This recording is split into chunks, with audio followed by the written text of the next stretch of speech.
What's up, guys? It's your boy Zayman, and today I'm bringing you a video, as promised, about how to fix Halo 5 Guardians.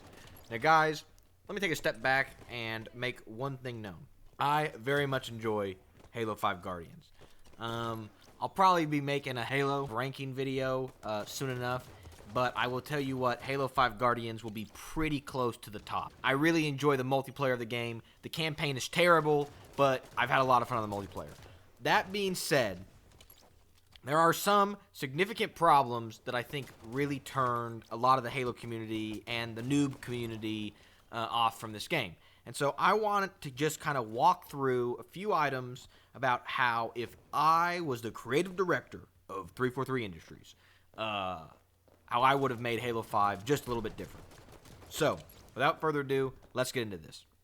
The first thing has to do with the movement system, okay? I would have removed Spartan abilities. I like Sprint, I don't like Spartan Hover, I don't like the Spartan Charge, and most importantly, I don't like the Thrust, okay? Those three Spartan abilities, and the Ground Pound, which is minor, but that's still another one. Point is, the Spartan abilities, in my opinion, were the wrong way to raise the skill gap, okay? I think when you add movement into the skill gap kind of calculation, however you want to say that, the point is, I think that makes the skill gap too high, and it starts to turn noobs off. I'm not going to talk about the Halo community because I don't know what you guys think is good and not good, but what I do know is noobs, and when you're fighting people that are crouching in the air and thrusting left and right, and I mean, a noob won't be able to handle that, and so the game's not going to be very fun. The skill gap was just too high. So, how would you have a better skill gap, you ask? And to that, I'm going to bring up the next thing I would do, which is I would change the aiming system. So, I actually am quite a big fan of the Smart Link system. I actually prefer it to the traditional Halo system with the scopes. So I would leave the Smart Link system in. But that being said, I would remove a significant amount of the bullet magnetism and the aim assist. So effectively what I'm doing is I'm making it harder to aim, and I'm making it more difficult for bullets to land via the bullet magnetism. I'm not adding Bloom, which I think is a terrible mechanic, and if you like Bloom, go play Halo Reach for a few hours and realize how hard it is to get multi-kills. So I'm not going to add Bloom. I'm just going to reduce the bullet magnetism and reduce the aim assist. And so those two things basically mean the skill gap doesn't come from thrusting left and right and hovering and all this nonsense. The skill gap comes from simple aim. That's an easy thing. It's all about moving your fingers. Okay, there are tons of examples of games where aim is the main aspect of the skill gap, and I think that they're more fun. And I'm not saying they're more fun than Halo 5. I think the skill gap is more fun. But another thing to note is when you remove all these Spartan abilities and all this extra business and you focus just on aim, another thing that becomes more important, and I think this ties in more with traditional Halo, is positioning. Because you can no longer expect to win all your fights purely just by gunplay, because it's less of a skill gap than all this thrusting and all this other nonsense. So the other thing that comes into play is positioning. So it means map knowledge, rotating, things of that sort also become a more important aspect of the gameplay, which I think, again, is more appealing towards classic Halo and the Halo community, and is also more appealing to noobs. It's a simpler skill gap to master. So I think those two core mechanics, and I believe in the beta, aiming was a little bit more difficult. I mean, it's been a while, but I think there was less aim assist or less bullet magnetism, one of those. But the point is, I think that is a better way to handle this than raising the skill gap with movement, raising it with aiming. So that is how I would affect basically the core gameplay. Those would be the only two changes I would make: the aiming system and the Spartan abilities. Other than that, I think the core gameplay, the feel of Halo 5 is unmatched with other Halo games, or compared to other Halo games. So that's kind of item number one, is all of that wrapped into one little bundle. The next thing I would do covers specifically with the Rec Pack system, which, as we all know, is probably the bane of Halo 5's existence. I unlocked all the wrecks in Halo 5. I mean, part of it was just playing the game. I can see the reason why it ticks people off. That being said, they also made it that if you had money, you could spend it. So, you know, we all make choices what to do with our lives, and some of us want to spend money on a video game, some of us don't. But it's kind of hard to be too angry when they gave you the option to spend money to unlock the wrecks, okay? That being said, I do recognize that there were way too many helmets in the game. So that's the first thing I would do is I would cut back all the stupid helmets, cut back all the stupid armors, cut back all the stupid emblems, and all that useless business they had in there. You did not need nearly as many variants. I think that was a cheap way that they thought they could make a lot of money, and they probably did to some extent.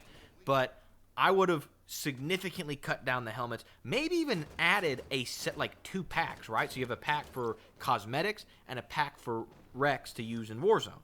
So that way, or you know, weapon camos, or basically in-game items that actually matter. And then so you had a armor customization pack, and then you had a weapons pack, and the weapons pack would have the weapon camos, would have the wrecks you could use in Warzone, the variants, things like that, and the armor pack would have your helmet, your stickers or logos, whatever, emblems, whatever they're called, and your armor.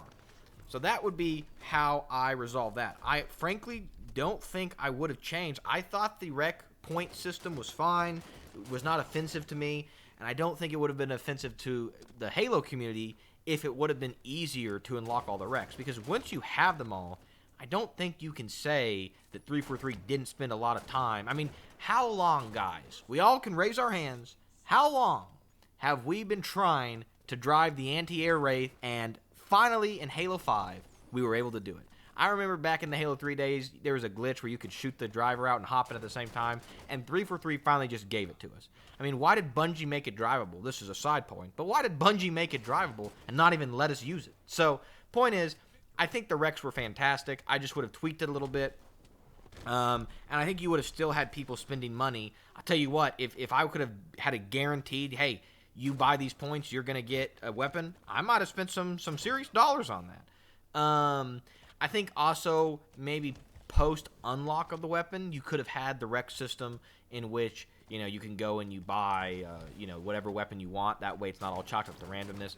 I'm kind of back and forth on that. I can tell you that I've never run out of recs, and so it's never been a problem for me, but I also understand how it could be considered a problem. And the final system, or the final thing that I would tweak, and this is specifically for Warzone, because I think Warzone was fantastic, and there was one real cripple that Warzone had. So, taking a step back, you had the competitive arena, which was fine. It worked out well. You had the social arena, which also worked out well. And then you had Warzone, which I would say 80% of the time worked out well. The problem with Warzone are tryhards. That really hurt Warzone. Tryhards, let me just take a step back, are completely disgusting, by the way. I remember when the Achilles helmet came out, all these disgusting Spartan companies like Party Up Gaming and popped up, and they would literally hop on their gun gooses and just farm the Warzone games for this helmet. Point is, I think it really deteriorated the gameplay. I think packs of 12 deteriorated the gameplay. I'm going to be making a video probably attacking tryhards, frankly, because I can't stand them. But that's another video. The point is, it's not fun when you're in a team of 2 or 3 to go up against a team of 12. So there are 2 ways that you could have handled this. You could have had Warzone Warlords a full-time, always in rotation playlist. The other thing is you could have made the party team limit 6. And I picked 6 because that's half a team. It's not enough to completely tilt it, but it's still a pretty heavy number. It wouldn't ruin the gameplay the way a party of 12 or a party of 8 would. And so I think probably, if you want to be completely honest, I would have had Warzone Warlords running all the time. And then I've also would have put that party team restriction down to 6. That way you keep a lot of these packs out of the normal Warzone rotation. I think if you would have had that, Warzone would have been probably a more successful game mode. Like I said, I had a ton of fun in Warzone. I still have a ton of fun in Warzone, but there are moments, and you know, you go up against a pack of sweaty nerds, and the fun just leaves the game. They're too coordinated. They're rec spamming, and it's like you should be playing a team of 12. You shouldn't be playing me. So, other than that, I mean, those 3 things, I think if you would have had tweaks on those aspects, you would have seen a significantly more successful Halo 5. Let me know what you think. And other than that, this has been your boy Zayman. I'll catch you next time.